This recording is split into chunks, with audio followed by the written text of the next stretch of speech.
باپ کا نام بتاؤ باسط اعظمی۔ یہ اعظمی کون ہے؟ کون تھا تمہارا باپ؟ جواب نہیں دو گے؟ کون ہو تم؟ باسط اعظمی بری طرح گھبرایا ہوا تھا۔ نسر و گھوسی، گھٹیا نسل کے ہو، نام بدل دیا، باپ بھی بدل دو، ورنہ باپ کے نام سے پہچان لیے جاؤ گے، عزت خاک میں مل جائے گی، لوگ جان لیں گے تمہیں۔ بتاؤ میری ماں کہاں ہے؟ غفورن کہاں ہے؟ بتاؤ نسرو، تمہاری بیوی کہاں ہے جسے تم ہندوستان میں چھوڑ آئے تھے؟ صفورہ، تم یہ تم ہو؟ میں سمجھ گیا، اچھی طرح سمجھ گیا، تم اس نالائق سے مل چکی ہو، اور شاید تم صفورہ، وہ بہت کمینہ۔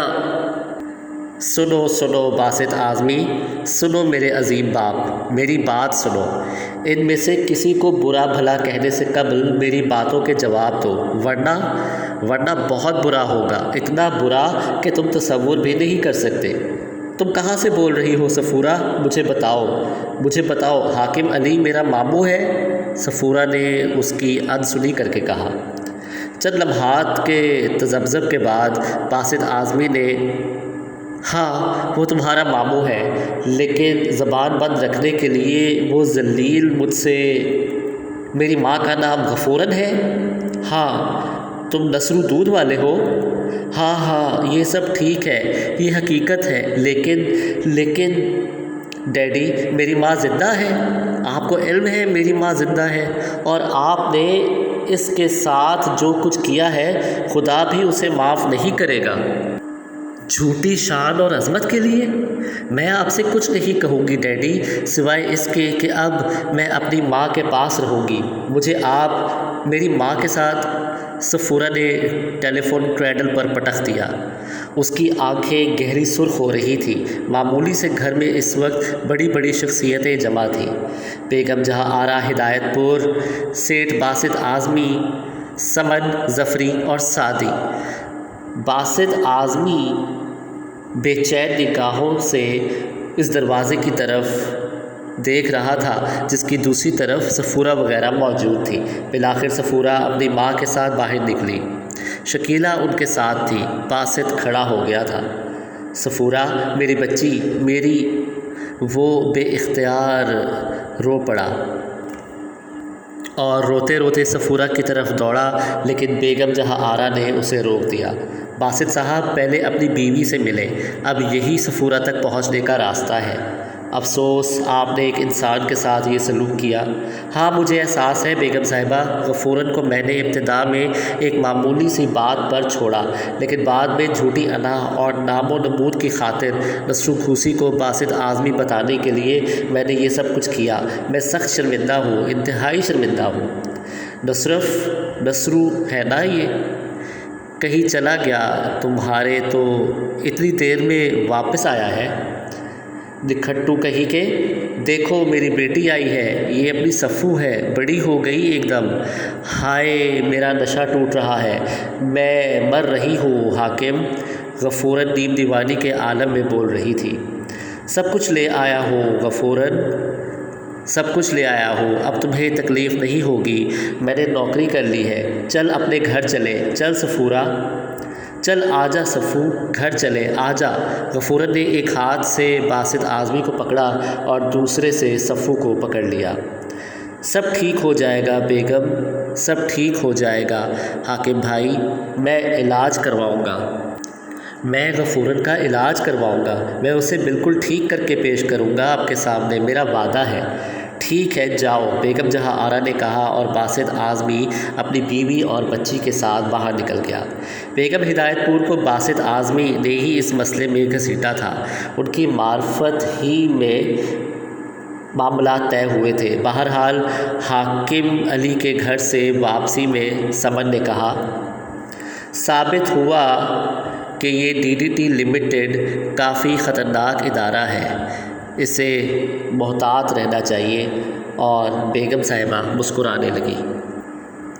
سعدی 8 دن کے بعد ہسپتال سے واپس آیا تھا۔ یہ تمام دن بڑے پریشان کن گزرے تھے۔ دفتر کھلتا ضرور تھا لیکن دفتر میں کسی کا دل نہیں لگتا تھا۔ سب کا ذہن سعدی میں الجھا ہوا تھا۔ بہرحال وہ صحت یاب ہو کر آ گیا تھا۔ کراٹے کلب کے ماہانہ امتحان میں وہ زخمی ہو گیا تھا۔ 3 پسلیوں میں چوٹ آئی تھی۔ ظفری مقابلہ چھوڑ کر بھاگ گیا تھا، ورنہ دونوں کے بستر ساتھ ساتھ ہوتے۔ ہاں، ٹیٹو نے اپنے مقابل کا حلیہ بگاڑ دیا تھا۔ شکیلہ بھی ٹھیک رہی تھی۔ بہرحال سعدی تو ہسپتال چلا گیا تھا۔ ظفری نے اس کے بعد کراٹے کلب کا رخ نہیں کیا تھا۔ ہسپتال اور پھر دفتر کی مصروفیت کا بہانہ تھا۔ مطلق صاحب اور بیگم صاحبہ کو بتایا گیا تھا کہ سعدی موٹر سائیکل سے گر پڑا ہے۔ پھر سعدی کو ہسپتال سے فرصت مل گئی۔ چوٹ گہری نہیں تھی، پسلیوں پر ورم آ گیا تھا اور خون رک گیا تھا، جو تحلیل ہو گیا اور اس کی حالت درست ہو گئی۔ دفتر کی پہلی میٹنگ میں صورتحال کا جائزہ لینے کے بعد سعدی نے اعلان کیا کہ وہ صرف دماغ ہے، بدن نہیں۔ چنانچہ وہ DDT لمیٹڈ کا دماغی شعبہ سنبھالے گا اور ذہنی دوڑ کے لیے جسمانی تربیت ضروری نہیں ہے۔ چنانچہ کراٹے کلب کی شمولیت ختم۔ ظفری بھلا کہاں پیچھے رہنے والا تھا۔ اس نے کہا کہ وہ سعدی کا ساتھ دے گا۔ ٹیٹو نے کہا کہ بلیک بیلٹ ضرور حاصل کرے گا۔ شکیلہ نے بھی تربیت جاری رکھنے کا اعلان کیا تھا۔ DDT لمیٹڈ کی آمدنی اتنی ہے کہ ہم کراٹے کے لڑاکوں سے بھی کام لے سکتے ہیں، بلکہ اب ضروری ہو گیا ہے کہ سٹاف بڑھایا جائے اور اس کے لیے علیحدہ دفتر قائم کیا جائے۔ سعدی نے کہا، میں متفق ہوں، اس کے علاوہ ہمیں کارکردگی بھی بڑھانی ہوگی۔ ظفری نے کہا، اس میں کوئی حرج نہیں ہے۔ شکیلہ نے منظوری دے دی۔ ان دنوں کوئی کیس نہیں تھا، اس لیے اس سلسلے میں کام شروع ہو گیا۔ اس دفتر کے بالکل سامنے والا دفتر حاصل کر لیا گیا اور پھر یہاں جاسوسوں کی نشست گاہ بنا دی گئی۔ اس کے بعد جاسوسوں کی تلاش شروع ہو گئی۔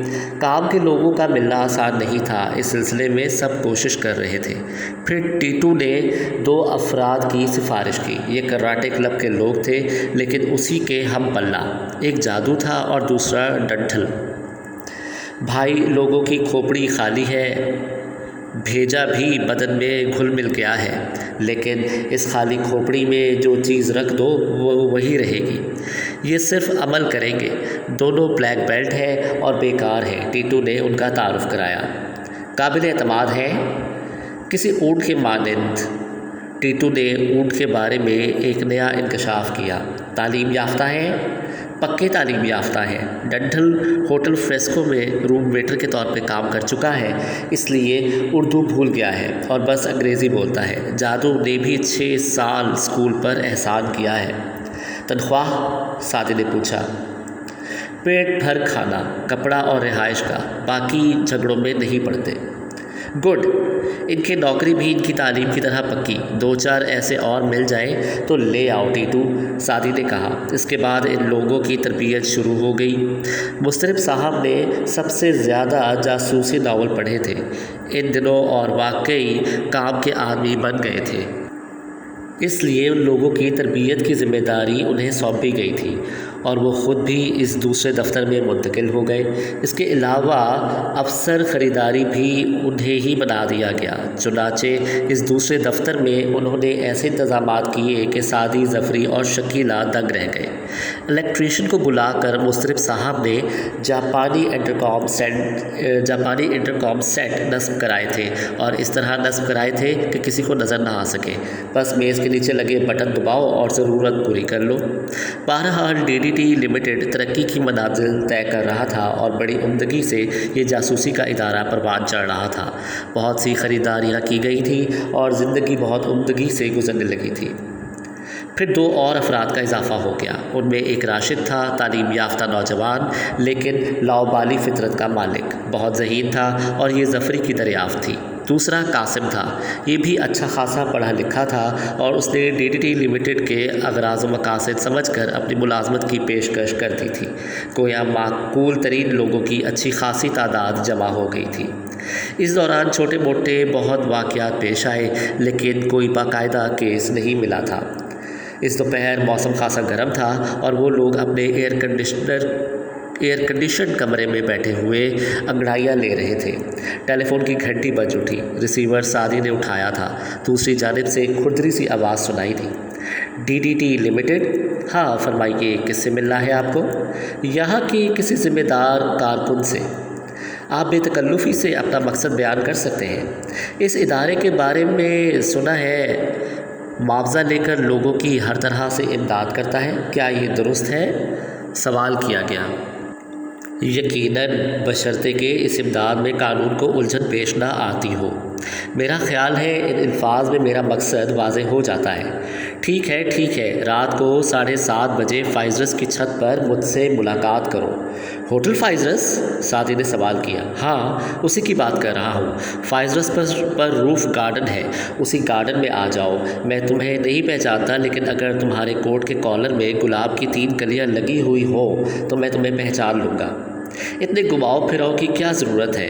آپ مجھے اپنا نام بتائیے، میں اسی نام سے آپ کو تلاش کر لوں گا۔ حلیہ بھی بتا دیں تو بہتر ہے۔ پلیز اس سلسلے میں رد و قدا مت کرو۔ مجھ سے مل کر تمہیں خود اندازہ ہو جائے گا کہ جو کچھ میں نے کیا وہ بہتر تھا۔ ٹھیک ہے، مجھے اس سلسلے میں کوئی اعتراض نہیں ہے۔ آپ کوئی کیس میرے سپرد کرنا چاہتے ہیں؟ سعدی نے پوچھا۔ ہاں، اور تمہارے منہ مانگے معاوضے پر۔ بہت بہتر، میں شام 7 بجے ہوٹل فائزرس کی چھت پر آپ سے ملاقات کروں گا۔ خدا حافظ، دوسری طرف سے کہا گیا اور سعدی نے فون بند کر دیا۔ ظفری موجود نہیں تھا، لیکن شکیلہ سامنے ہی بیٹھی ہوئی تھی۔